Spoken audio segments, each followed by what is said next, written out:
नमस्कार साथियों, मैं दीपक आप सभी का बेसिक मैथ्स पे स्वागत करता हूं। तो आज हम पढ़ने जा रहे हैं रेलवे प्रीवियस ईयर में आए हुए क्वेश्चन को पढ़ेंगे। जो रेलवे प्रीवियस ईयर में आया हुआ क्वेश्चन है जो आप सबके लिए हेल्पफुल होगा आने वाले एग्जाम ग्रुप डी के लिए। तो चलिए आइए आप पढ़ते हैं क्वेश्चन। और ये ग्रुप डी में आया हुआ क्वेश्चन है और इस तरह का क्वेश्चन आपको पूछता है। क्वेश्चन होता है बहुत लेंदी, लेकिन इसे आप आसानी से समझ सकते हैं। एक बहुत ही एक ट्रिक है, इसका बहुत ही अच्छा ट्रिक है जिसे आप इजी वे में से सॉल्व कर सकते हैं।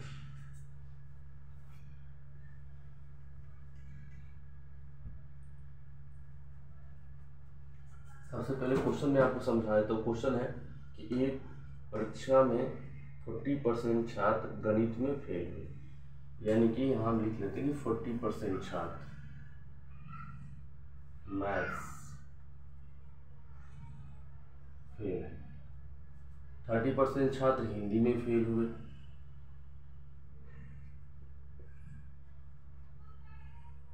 हिंदी में 50% इंग्लिश में,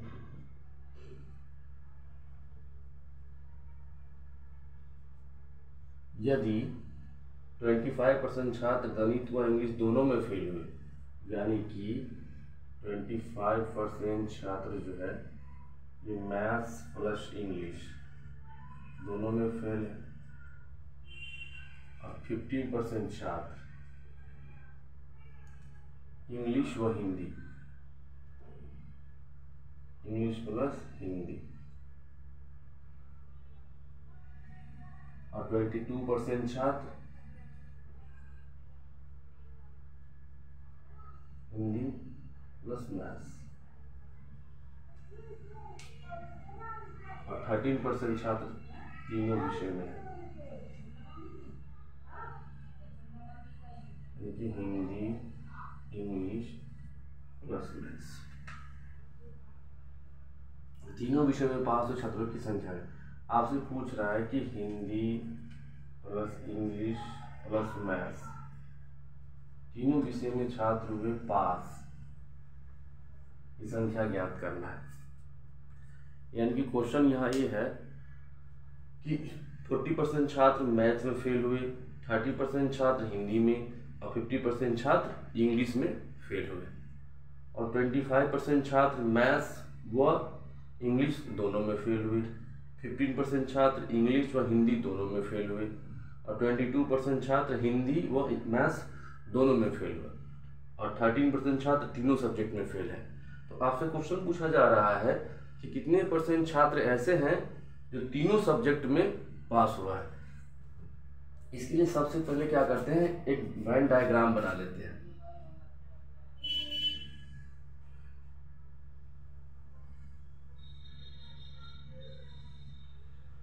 इस तरह से, और 40% मैथ्स में है तो यहाँ मैथ्स देते हैं 40%, 30% है हिंदी, 30% हिंदी, 50% इंग्लिश है, इंग्लिश। कहते हैं 25% छात्र जो है आपके वो मैथ्स और इंग्लिश दोनों में फेल है। तो 25% छात्र जो है मैथ्स, यानी कि मैथ्स और इंग्लिश दोनों में फेल है, यानी कि हम यहाँ से कहें तो ये 25% छात्र है, और 15% छात्र जो है इंग्लिश और हिंदी दोनों में फेल है, यानी कि ये इंग्लिश और ये हिंदी, यह है हमारा 15% छात्र, और 22% छात्र हिंदी व मैथ्स, यानी कि हिंदी और मैथ्स,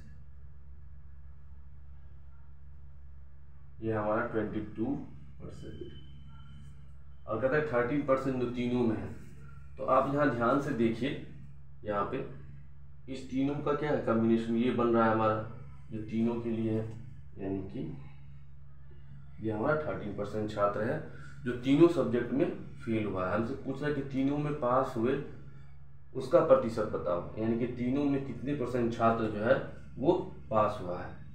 तो उसके लिए हम सिंपली ये कर लेते हैं कि अगर 25% छात्र जो है हमारे यहाँ दे रखा है कि मैथ्स और इंग्लिश में पास हुआ, यानी क्या सिर्फ 25% छात्र मैथ्स और इंग्लिश में पास हुई, उसकी संख्या पहले निकाल लेते हैं।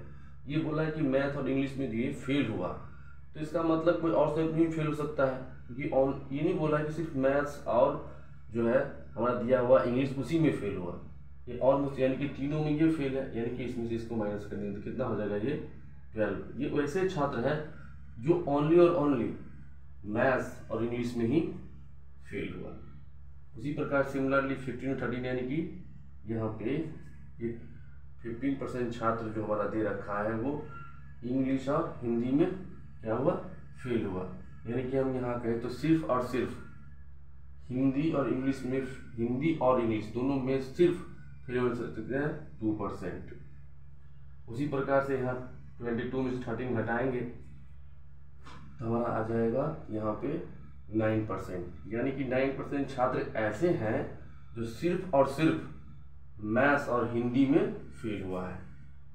मैथ्स और हिंदी में सिर्फ, यहाँ बोला है कि 22% छात्र हिंदी और मैथ्स में फेल हुआ, लेकिन हमें निकालना है कि ओनली और ओनली यही दोनों सब्जेक्ट में फेल हुए, तो वो है 9%, क्योंकि ये 13 में से जब हम घटाएंगे 22 को तो कितना है, 22 में से 13 घटाएंगे तो आएंगे 9%।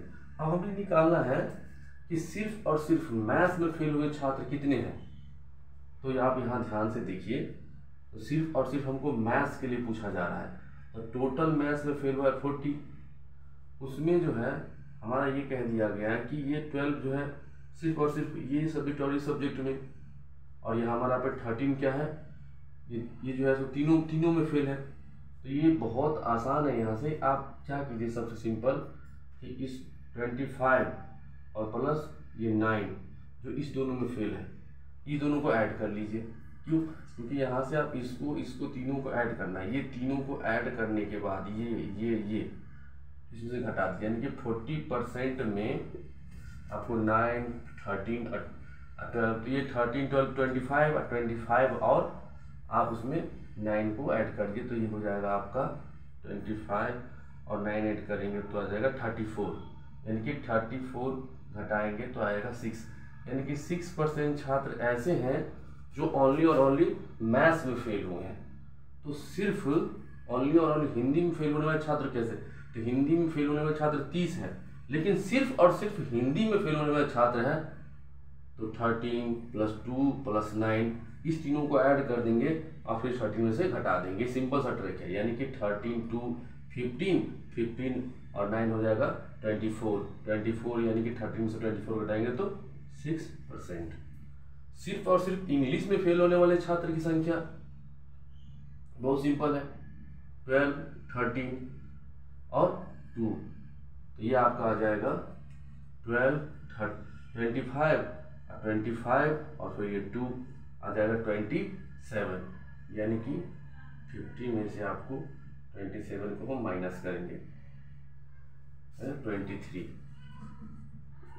यानी कि सिर्फ और सिर्फ इंग्लिश में फेल हुए छात्रों की संख्या कितनी है 23, और सिर्फ मैथ्स में 6, सिर्फ और सिर्फ हिंदी में 6। तो आपसे क्वेश्चन पूछ रहा है यहाँ पे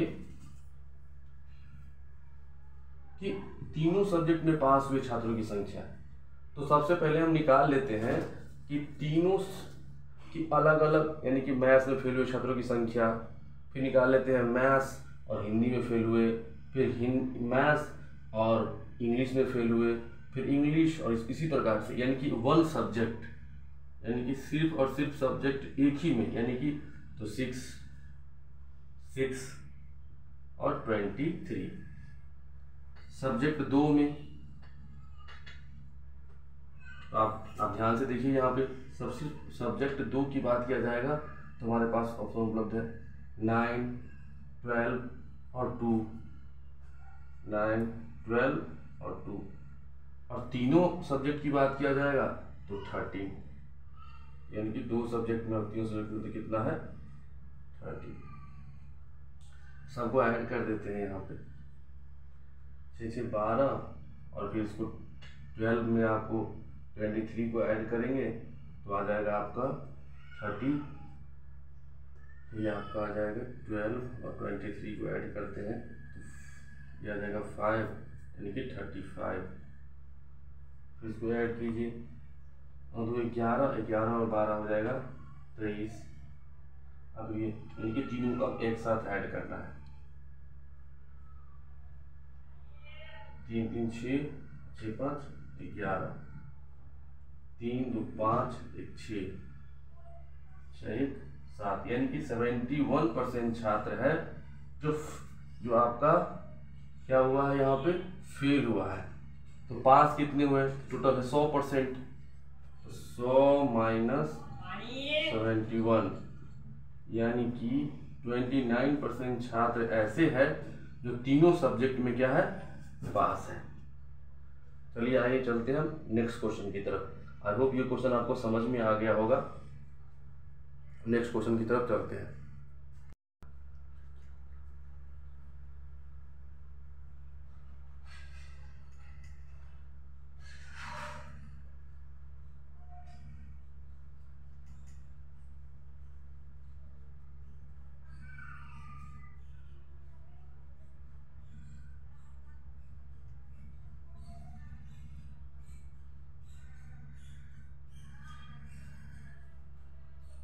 ये क्वेश्चन है, नेक्स्ट क्वेश्चन। राम 900 रुपये 6% साधारण ब्याज की वार्षिक दर पे लेता है। 4 वर्ष बाद उसे कितनी धनराशि वापस करना है। ये NTPC में भी आया हुआ क्वेश्चन है और ये ग्रुप डी में आया हुआ क्वेश्चन है, और क्वेश्चन बहुत इजी है। क्वेश्चन है कि राम 900 रुपये 6% साधारण ब्याज की वार्षिक दर पे, यानी कि जो प्रिंसिपल अमाउंट है वो 900 रुपया है, और रेट ऑफ इंटरेस्ट कितना है, 6% है, और वार्षिक दर पे 4 वर्ष के बाद उसे कितनी धनराशि वापस करना पड़ेगा। यानी कि पूछ रहा है हमसे, साधारण ब्याज का क्वेश्चन है और हमसे पूछ रहा है कि निश्धन क्या होगा, यानी कि 4 वर्षों बाद जो मूलधन प्लस ब्याज वो दोनों मिलकर कितना हमें रिटर्न वापस करना पड़ेगा। तो कुछ नहीं है, साधारण ब्याज सबसे पहले निकाल लेते हैं। साधारण ब्याज क्या होता है, प्रिंसिपल गुने rate of interest R multiply time और बट्टे में 100। तो प्रिंसिपल हमारा दे रखा है, प्रिंसिपल हमारा 900 रुपया है, और हमारा रेट ऑफ इंटरेस्ट है 6%, और 4 वर्ष के लिए पूछा है। जीरो कैंसिल कर देते हैं, इसको मल्टीप्लाई कर देते हैं, 24 नामक 36 और 18 और 3 21, यानी कि 216, यानी कि 216 रुपया जो है ये उसको ब्याज देना पड़ेगा। हमसे पूछा क्या गया है, पूछा गया मिश्र धन।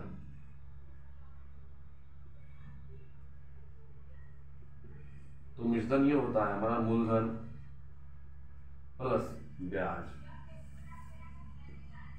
तो मूलधन क्या है, जो रुपया हम लिए हैं प्रिंसिपल, यानी कि प्रिंसिपल है 900 रुपया, 216 रुपया, वहाँ जो है ब्याज निकल के आया है, तो ये हो गया 1116, यानी कि इतना रुपया, यानी कि ऑप्शन हमारा सी है। तो क्वेश्चन है कि ये क्वेश्चन है कि 900 रुपये 6% साधारण ब्याज की दर पे 4 वर्षों बाद हमें कितना रुपया वापस लौटाना पड़ेगा, यानी कि राम ने लिया उस बैंक से। तो साधारण ब्याज के क्वेश्चन में कुछ नहीं करना होता है, पहले हम सिंपल इंटरेस्ट निकाल लेते हैं। सिंपल इंटरेस्ट का फार्मूला आता है सिंपल, जो प्रिंसिपल दिया हुआ है और जो हमारा रेट ऑफ इंटरेस्ट दिया हुआ है, जितने वर्ष को लिए उससे मल्टीप्लाई कर देते हैं और 100 से डिवाइड कर देते हैं।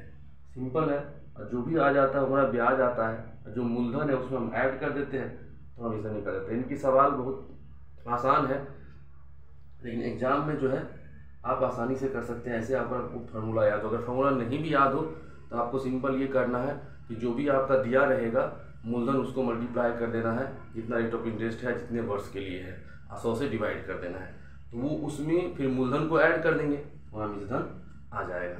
चलिए आते चलते हैं नेक्स्ट क्वेश्चन की तरफ। नेक्स्ट क्वेश्चन है 2x + 4 = x - 3। क्वेश्चन तो बहुत ईजी है ये क्वेश्चन। अब इस तरह के क्वेश्चन भी पूछते हैं अगर आप ये एनटीपीसी में जब पूछा हुआ क्वेश्चन है तो आपको ग्रुप डी में भी पूछ सकता है इस तरह का क्वेश्चन। इसके ऑप्शन दे रखे हैं 7, -7, -1 और 1। इस क्वेश्चन में करना क्या होता है, इसमें x की वैल्यू निकालना होता है और कुछ नहीं, क्योंकि हमें x वेरिएबल दे रखा है, x की वैल्यू निकालेंगे जब x वेरिएबल दे रखा है तो सिंपल कुछ नहीं करना है, 2x है, इस x को क्या करना है आपको इधर लाना है, तो ये प्लस का है तो हो जाएगा माइनस का, और ये -3 है और ये इधर जाएगा तो क्या हो जाएगा प्लस का, ये प्लस का था क्या हो जाएगा माइनस का हो जाएगा, ठीक। और ये आपका हो जाएगा सामने जो है 2x में से x जाएगा तो हो जाएगा x -3 -4 यानी कि -7। तो सिंपली x का आंसर कितना आ गया, और ये आंसर आ गया। तो इसको कोई जरूरत नहीं है आप इस तरह से सॉल्व करने की, आप खुद से भी सॉल्व कर सकते हैं। ऐसे 2x में से x जाएगा तो x हो गया, 4 जाएगा तो -4 आ जाएगा, यानी कि -4 में से -3 को माइनस करेंगे तो माइनस का क्या आ जाएगा 7 आ जाएगा, यानी कि दोनों को ऐड करेंगे तो इस तरह से। तो आपका ऑप्शन हो गया बी। नेक्स्ट क्वेश्चन हमारा है 4 क्वेश्चन है, क्वेश्चन नंबर 4 है, इसको सॉल्व करते हैं। देखिए ये भी क्वेश्चन बहुत ईजी है, इसमें आपको डायरेक्ट ऑप्शन से भी कर सकते हैं, तो ऐसे आपको हम सॉल्व करके दिखा देते हैं। 4 × x - 1 और -3 इस तरह से ऑप्शन दे रखे हैं, कुछ नहीं करना तो इसे आप सीधा मल्टीप्लाई कर लीजिए, तो 4x - 4 और -3x इस तरह से। तो ये -4x और -3x, ये हो गया x और ये -4, देखिए x - 4 यानी कि चौथा ऑप्शन हो गया। तो इस तरह के क्वेश्चन है, कोई बहुत बड़ा क्वेश्चन नहीं, इस तरह से आप माइंड में भी कैलकुलेट कर सकते हैं, बस प्रीवियस में आया हुआ क्वेश्चन है, तो आपको इस तरह के क्वेश्चन दिखेंगे तो इस तरह से आप ऑप्शन में इसी को कर लेंगे। आप चलते हैं नेक्स्ट क्वेश्चन की तरफ। 5 ऑप्शन है,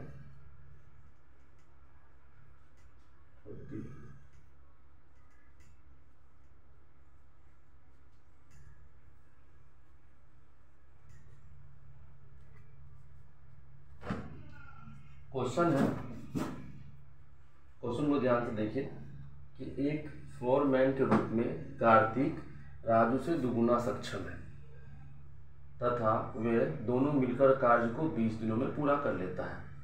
राजू अकेले उसी कार्य को कितने दिनों में कर लेगा। इनके क्वेश्चन कहता है कि एक फोरमैन के रूप में जो है, एक फोरमैन के रूप में कार्तिक जो है वो राजू से दुगुना सक्षम है, यानी कि उसकी कैपेसिटी जो है, यानी कि उसकी जो एफिशिएंसी है वो क्या है, डबल है। किससे, राजू से, कार्तिक की। और जब वो दोनों मिलके उस कार्य को करता है तो 20 दिनों में पूरा कर लेता है। तो राजू अकेले उसी कार्य को कितने दिनों में करेगा, तो सबसे पहले लिख लेते हैं कि ये कार्तिक और R फॉर राजू। तो राजू से दुगुना सक्षम है, यानी कि इसकी हम एफिशिएंसी की बात करें F, तो राजू का 1 होगा तो कार्तिक का क्या होगा 2। कह रहा है क्वेश्चन कि कार्तिक राजू से, तो राजू का 1 है तो इसकी एफिशिएंसी कितनी हो जाएगी, दुगुना सक्षम का मतलब है उसकी एफिशिएंसी, यानी कि उसकी क्षमता कितना सक्षम है, वो दुगुना सक्षम है बोला भी है। तो ये एक कार्य करता है, 1 यूनिट कार्य करता है, यानी कि इसकी क्षमता 1 है तो इसका क्या होगा दुगुना होगा। और दोनों मिलके, यानी कि जब दोनों मिलके जो है डेज कितने दिनों में कर लेता है 20 डेज में। कौन, जब राजू और कार्तिक प्लस राजू मिलके उस कार्य को करता है तो इतने डेज में कंप्लीट कर लेता है। यानी कि दोनों की जो सक्षम होगा, यानी कि दोनों की जो इफिशियंसी होगा उसको ऐड कर देंगे और जितने डेज उसने कार्य किया उसे मल्टीप्लाई कर देंगे तो हमारा क्या आ जाएगा, वर्क आ जाएगा, यानी कि टोटल वर्क। टोटल वर्क जो होता है ना, हमेशा जितनी उसकी इफिशियंसी है, जितना डेज काम किया उसे मल्टीप्लाई कर देते हैं, या जितना आवर्स काम किया, तो यहाँ डेज की बात है तो 20 डेज काम किया दोनों मिलके, दोनों की इफिशियंसी क्या है 2 + 1 कितना है 3 × 3, यानी कि हो गया 60। ये हो गया 60 हो गया हमारा वर्क। वर्क कितना हो गया, टोटल वर्क 60। और हमसे पूछ क्या रहा है कि राजू अकेले उसी कार्य को, तो राजू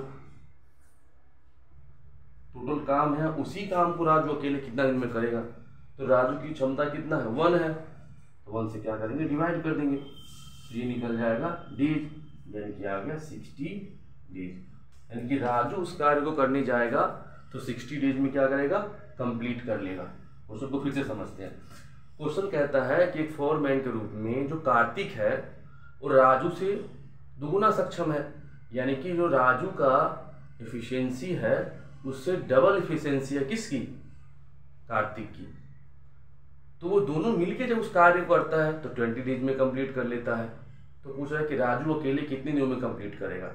तो हमको ये मालूम होना चाहिए कि वर्क कितना है। जब तक हमको वर्क नहीं मालूम चलेगा तो हम नहीं निकाल पाएंगे कि राजू अकेले कितने दिनों में कर लेगा या कार्तिक कितने दिनों में कर लेगा, कुछ भी हमसे पूछे। तो वर्क निकालने के लिए हमारे पास दो चीज़ चाहिए, डेज चाहिए। तो डेज दे रखा है कि 20 दिनों में जो है ये कार्य को दोनों मिलकर करते तो पूरा कर लेगा। अब उसकी इफिशियंसी क्या है, तो इफिशियंसी बोला है कि राजू की इफिशियंसी से कार्तिक की इफिशियंसी क्या है, डबल है। यानी कि हम मान लेते हैं ऐसा कि अगर 1 यूनिट इफिशियंसी होगा राजू का तो कार्तिक का क्या होगा, 2 यूनिट दुगुना। और कितने डेज में कर लेता है, तो 20 डेज में। इफिशियंसी कितने हो गए, 3। तो जितने भी डेज में इफिशियंसी से मल्टीप्लाई कर देते हैं सक्षम से तो निकल जाता है हमारा इतना कार्य। यानी कि हमें पता चल गया कि 60 यूनिट क्या है, टोटल कार्य है। तो उसकी सक्षम क्षमता कितनी है, राजू की क्षमता है 1, तो उनसे डिवाइड करेंगे तो कितना आएगा, 6 डेज। चलिए आइए चलते हैं नेक्स्ट क्वेश्चन की।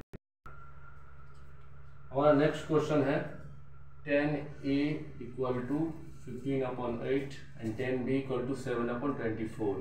तो फाइंड करना है cos a minus cos b। हमारे पास ऑप्शन है, ऑप्शन हम लिख लेते हैं।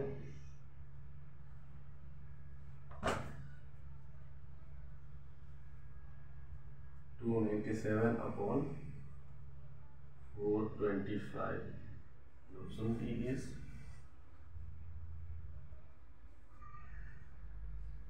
ऑप्शन C is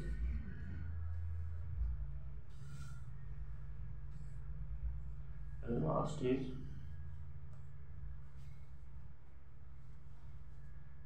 इस तरह से ऑप्शन है।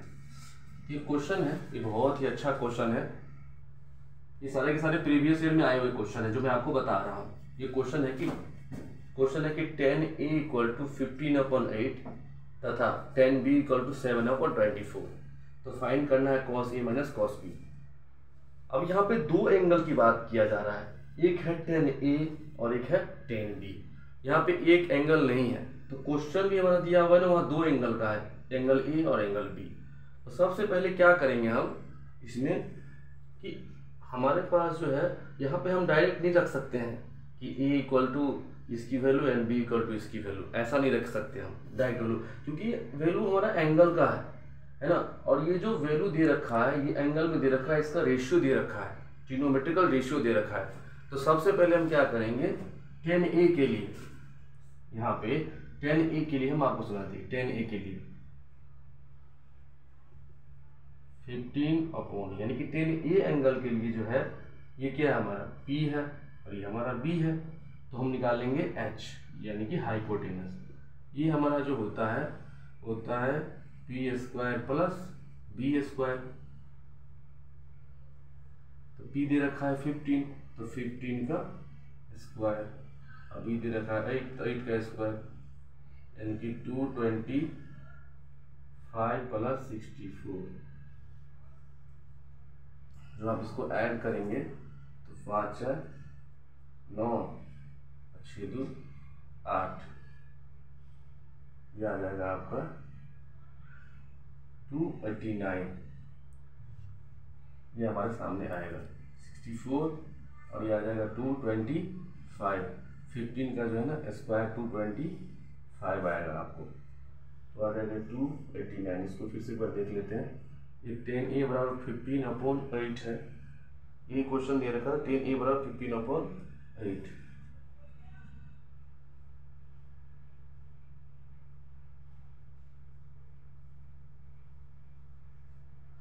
दो 225 और ये हमारा जो है 64 को ऐड करेंगे, यानी कि 2 हमारा 89 आ जाएगा वैल्यू। तो 289 रूट का जो वैल्यू है ये आपको आता है 17, यानी कि 17 को 17 से हम मल्टीप्लाई करेंगे तो आपको 289 आएगा।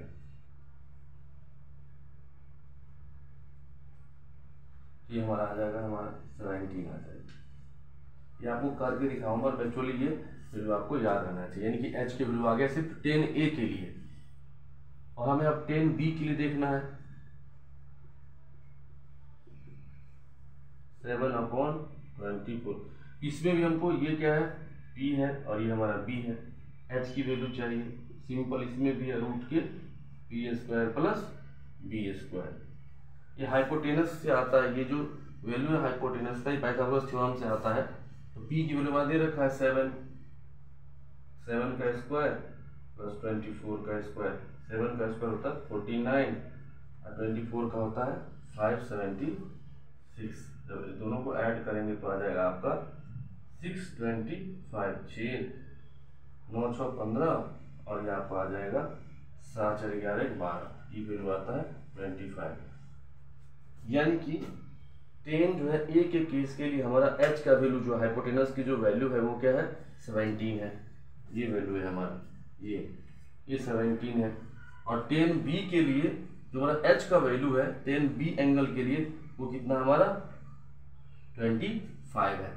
हमको फाइंड करना है cos A minus cos B।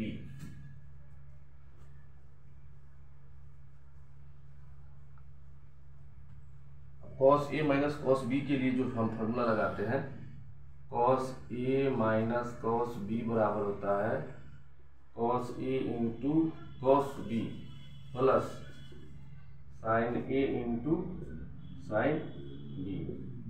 तो cos A के लिए जो वैल्यू है हम cos के लिए देखेंगे, तो cos A के लिए इससे लेंगे तो होता है B/H।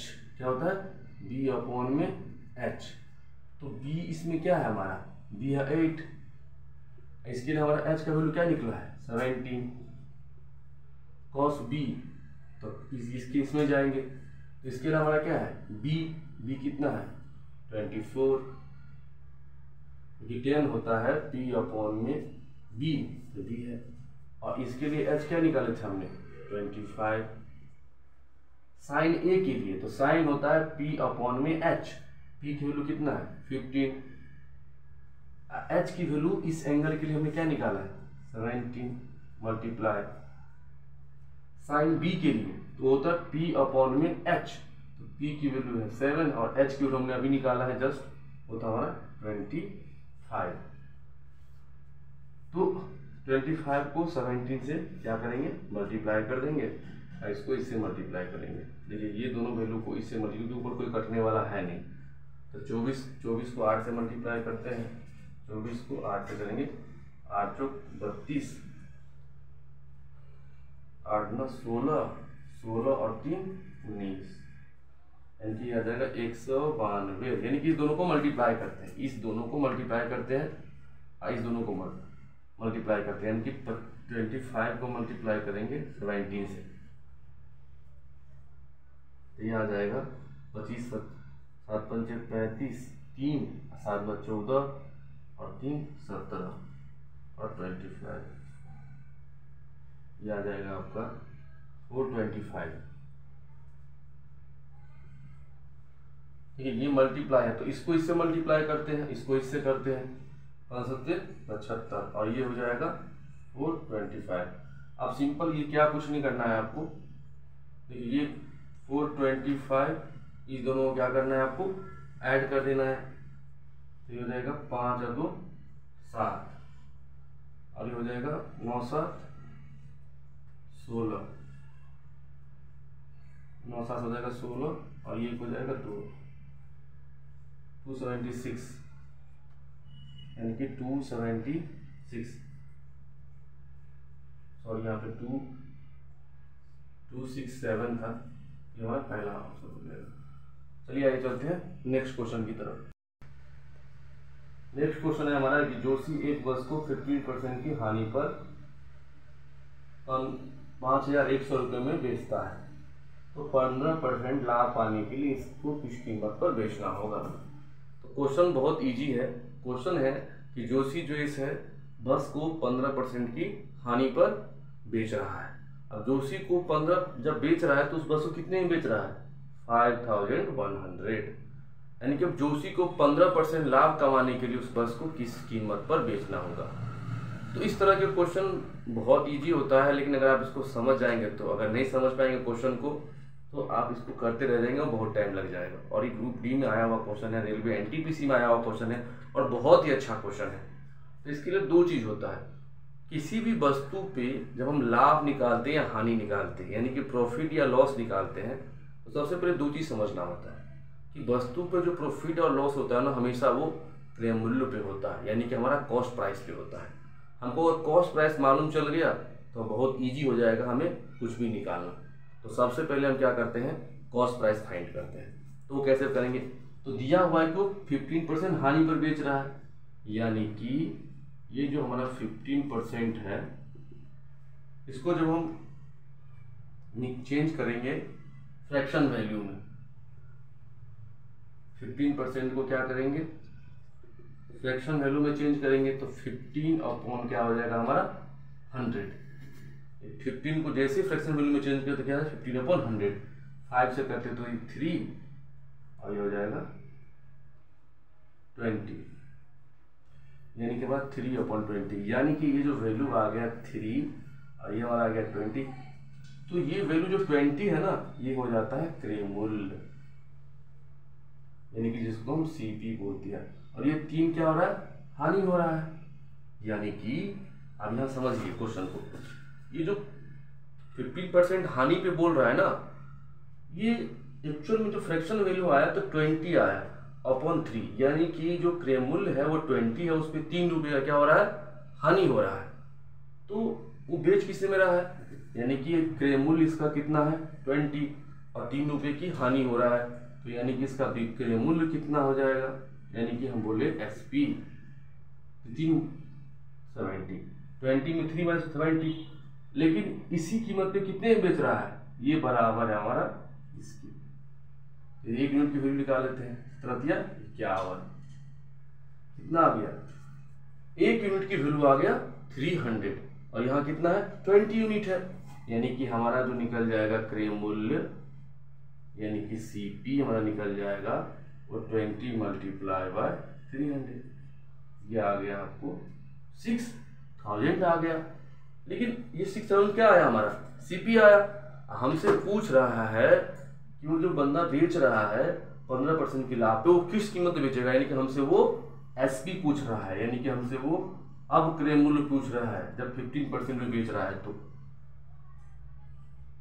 बहुत सिंपल है, ये जो हमारा आया है सीपी 6000, इसी पे उसको कितने का लाभ होगा 15% का, यानी कि 100 का वो वस्तु है 100% का 15%, यानी कि 115, यानी कि इसका हम क्या निकाल देंगे 115%, 100 से क्या करेंगे डिवाइड कर देंगे, तो 0 से क्या होगा 0 कैंसिल हो जाएगा। आप चाहे तो इस 6000 का 15% निकाल ले, फिर जो भी लाभ आएगा उसको ऐड कर देंगे क्रय मूल्य में, वो उसका आपका एसपी आ जाएगा। हम डायरेक्ट क्यों नहीं 115% निकाल देते हैं, 100% तो है ही अपने आप में, 15% उसको लाभ चाहिए, तो 115 और उसको मल्टीप्लाई कर दीजिए, तो हो जाएगा 15, 115 को 6 से क्या 0 डाल लेंगे, 6 पंजे 30, 6 या 3 9 और ये हो जाएगा 6, यानी कि वो जो एसपी आ गया, यानी कि हमारा जो विक्रय मूल्य आ गया, नया विक्रय मूल्य, वो क्या आ गया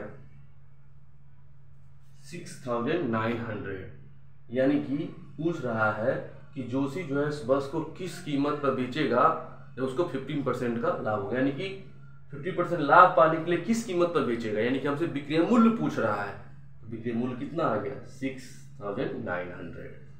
तो बहुत आसान है, इस तरह से आप डायरेक्ट निकाल लेंगे, आपको विद इन ए सेकेंड में क्वेश्चन सॉल्व हो जाएगा। आप चलते हैं नेक्स्ट क्वेश्चन की तरफ। नेक्स्ट क्वेश्चन है हमारा, नेक्स्ट क्वेश्चन है 288 रुपीज़ को 2:3:5:6 के अनुपात में विभाजित किया जाए तो उनके अनुपात ज्ञात करो। यानी कि इसको जो है इतने रुपीज़ को इस रेशियो में डिवाइड किया गया है, तो ये पूछ रहा है इस रेशियो का वैल्यू क्या होगा अलग अलग इसके अनुपात में। तो कुछ नहीं करना होता है, जो भी हमारा दिया हुआ है ये 288 रुपीज़, जिस रेशियो में करना है वो सबको ऐड कर लेते हैं, यानी कि 2 + 3 +5 +6, तो जब ऐड करते हैं तो ये हो जाता है 3 2 5 5 10 और 6 16। अभी जो भी टोटल वैल्यू दे रखा है टोटल 288, इसको 16 से क्या करेंगे डिवाइड कर देंगे, यानी कि जो भी इसको आप x ही मान सकते हैं 2x 3x 5x 6x, लेकिन यह मानने की जरूरत नहीं है, यहाँ कोई फायदा नहीं, क्योंकि ये सबको ऐड करके ना इस अनुपात में हमको बताना है। तो 2 3 5 10 और 6 16 यानी कि डिवाइड करेंगे तो ये आ जाएगा आपका 16 का 16 12 है 16 8 100, ये आपको आ जाएगा 16 और 12 यानी कि 8। तो यानी कि यहाँ से हम निकाल लिए जो एक यूनिट यहाँ आएगा वैल्यू, उसकी वैल्यू निकाल लिए, हमारा आ गया 18। अब पूछा है 2:3:5:6, तो आप 18 को मल्टीप्लाई कर देंगे इससे तो आ जाएगा 36। सिमिलरली सब में करना है, यहाँ भी करना है और यहाँ भी करना है और यहाँ भी करना है, सब मल्टीप्लाई करना है। 54 90 यानी कि आ जाएगा 16 54 19 100 है। इसमें करना क्या होता है कि जो भी वैल्यू दे रखा है उसमें कहता है जिस रेशियो में, या तो आप एक काम कीजिए सबको x मान लीजिए 2x 3x 5x 6x, तो एक्चुअली x मानने से क्या होगा ना, ये रेशियो ऐसे का वैसे रहेगा। जब आपको ये पूछे कि इसी रेशियो में जो है ये वैल्यू कितना कितना है, तो आपको कुछ नहीं करना है, x नहीं भी मानेंगे, आप सबको ऐड करेंगे, जो भी वैल्यू दिया है उसे डिवाइड कर लेंगे, तो आपको 1 यूनिट का वैल्यू मालूम चल जाएगा। तो उसमें आप सबको मल्टीप्लाई कर 1 यूनिट का बोलेगा 18, ये हो गया 36, ये हो गया 18 दिया 54, ये हो गया 18 × 5 90, 18 × 6 108। और अगर यही चीज आपको मल्टीपल के रूप में पूछता कि 2:3 का 2 टाइम्स है 3 टाइम्स है, तब वहाँ पे x मानना ही पड़ेगा, क्योंकि वो मल्टीपल में ना x और x² हो जाता है, और यहाँ पे ऐड की बात है, तो इसीलिए ये बहुत ईजी है। लेकिन आया हुआ क्वेश्चन है, हमारा ऑप्शन कौन सा हो जाएगा, ऑप्शन नंबर आ जाएगा सी इज द राइट आंसर। अब आइए चलते हैं नेक्स्ट क्वेश्चन की तरफ। मेरा नेक्स्ट क्वेश्चन है कि एक वस्तु को 2% तथा 16% यानी 16% के लाभ पर बेचने पर क्रय मूल्य में 3 रुपये का अंतर आता है, तो दोनों विक्रय मूल्य का अनुपात क्या था। चलिए क्वेश्चन को समझते हैं। क्वेश्चन पूछ रहा है कि एक ही वस्तु को एक बार 2% के लाभ पे और एक बार जो है 16% के लाभ पे बेचा जाता है, तो दोनों केस में जो है ना, जब बेचा जाता है तो दोनों का डिफरेंस जो है विक्रय मूल्य का डिफरेंस, यानी कि विक्रय मूल्य का अंतर कितना है, 3 रुपये का अंतर है। तो पूछ रहा है हमसे कि दोनों विक्रय मूल्य का अनुपात ज्ञात करो, यानी कि जो सीपी है एसपी है हमारा, यानी कि सेलिंग प्राइस है, वो पहले और दूसरे वाले केस में जो आएगा उस दोनों का अनुपात हमसे पूछा गया है। देखिए क्वेश्चन तो बहुत आसान है, अगर इस क्वेश्चन को आप समझ गए तो।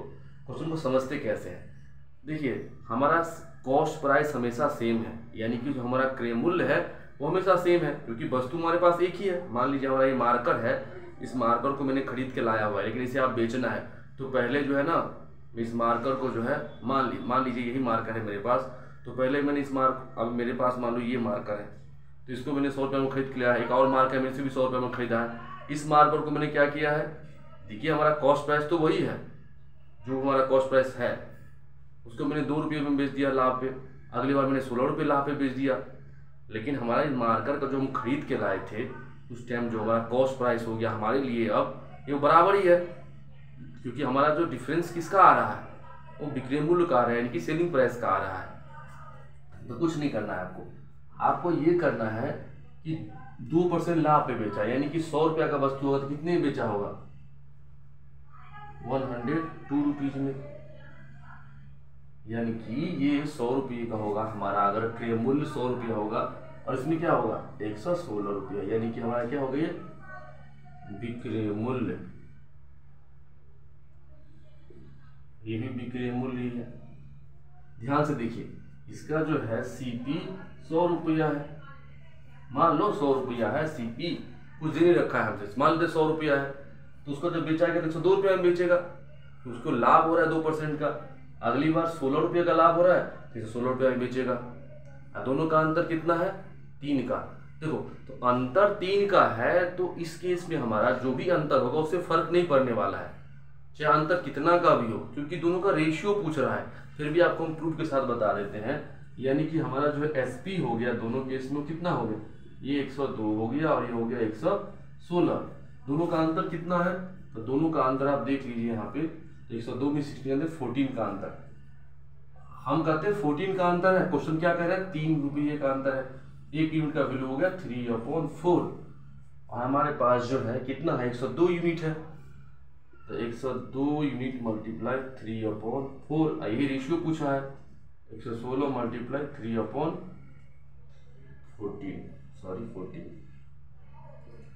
अब यहाँ समझते हैं क्या है, यानी कि एक ही वस्तु जो हमारे पास है, यही वस्तु, इसके हमारे पास 2 आइटम है, यही मार्कर, तो इस मार्कर को जो हमारा कॉस्ट प्राइस है वो सेम ही है, हमने 100 रुपया है, पर बेच रहे हैं क्या, सेलिंग प्राइस अलग अलग, यानी कि 1% एक बार हमारा 2% का प्रॉफिट हो रहा है, अगली बार जो है हमारा 16% का प्रॉफिट हो रहा है।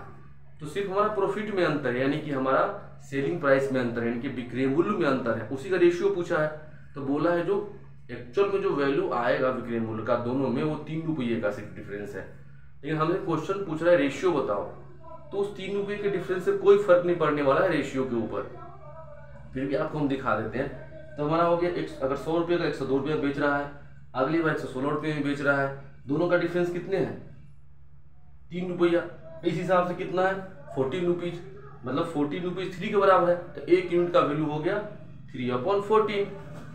रेशियो बनाएंगे, दोनों का रेशियो निकालेंगे, तो देखिए कोई फर्क नहीं पड़ता है, 3/14 ये दोनों कैंसिल हो जाता है, तो ये डायरेक्ट इसका आप रेशियो निकाल देते, तो ये आ जाता 51 और ये आ जाता 110, यानी कि हमारा विक्रय मूल्य का जो रेशियो आ गया वो कितना आ गया, 15:110। तो आप देखिए इतना बड़े क्वेश्चन को बिल्कुल ही इजी तरीका से हमने सॉल्व कर दिया। इस तरह से करेंगे आप तो ये क्वेश्चन बहुत इजी हो जाएगा। चलिए आइए चलते हैं नेक्स्ट क्वेश्चन की तरफ। क्वेश्चन है, एक नियमित बहुभुज में प्रत्येक y कोण 60 डिग्री का है, तो भुजाओं की संख्या ज्ञात करो।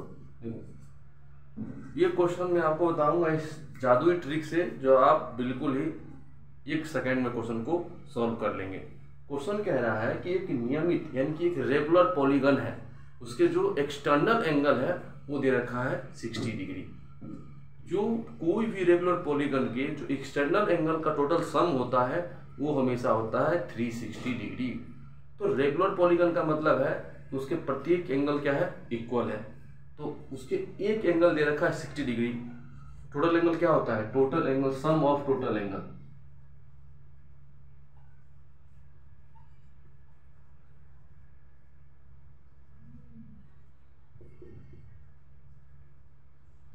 यानी कि कोई भी जो हमारा नियमित, ये जो हमारा नियमित बहुभुज है, उसके जो टोटल बाई कोण होता है, उसका जो टोटल सम होता है वो होता है 360 डिग्री।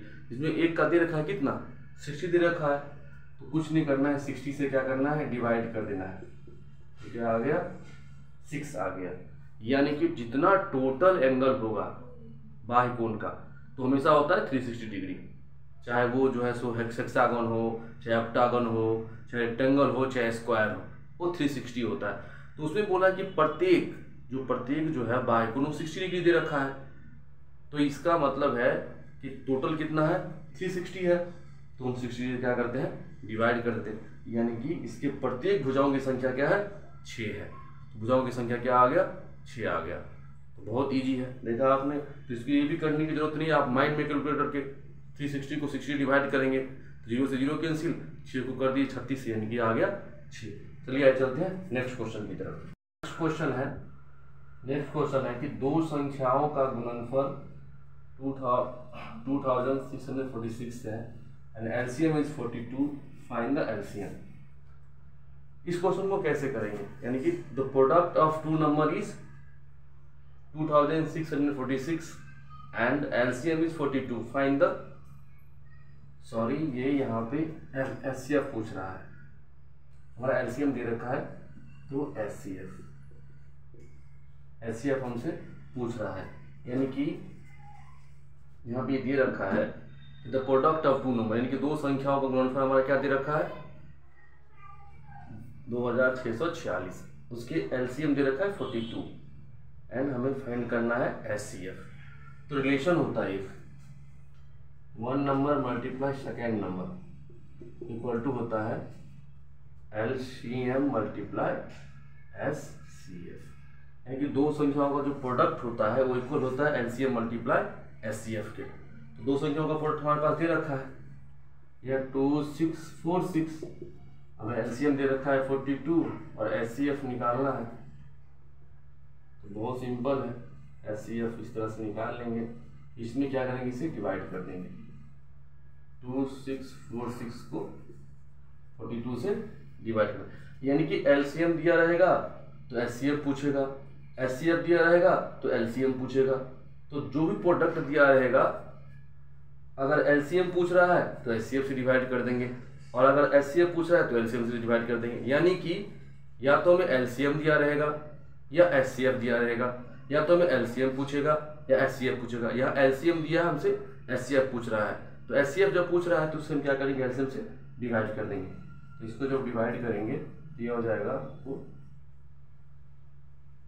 6 और ये जाएगा 3, यानी कि हमारा आंसर आ जाएगा 63, यानी कि एचसीएफ की वैल्यू कितना आ गया 63। तो आज के लिए इतना ही, और भी आपके लिए नए नए सीरीज लेके आएंगे। तो चलिए आप समाप्त करते हैं। जय हिंद।